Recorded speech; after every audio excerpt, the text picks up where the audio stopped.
അതെ, ഈ ദേവമംഗലം ഞാൻ വീർപ്പൊഴുക്കി അധ്വാനിച്ചുണ്ടാക്കിയതാ. ആവശ്യം വന്നാൽ ഞാനിത് വിൽക്കും.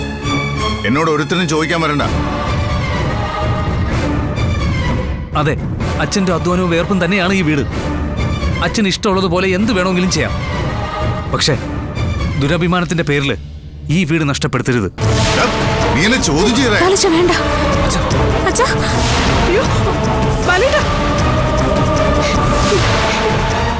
ഇനി ഇതും കൂടെ ഈ കുടുംബത്തെ ബാക്കി ഉണ്ടായിരുന്നുള്ളൂ. അച്ഛനും മക്കളും തമ്മിൽ തല്ലുന്നത് കാണാൻ ഇടവരുത്തല്ലേ ബാലേട്ട.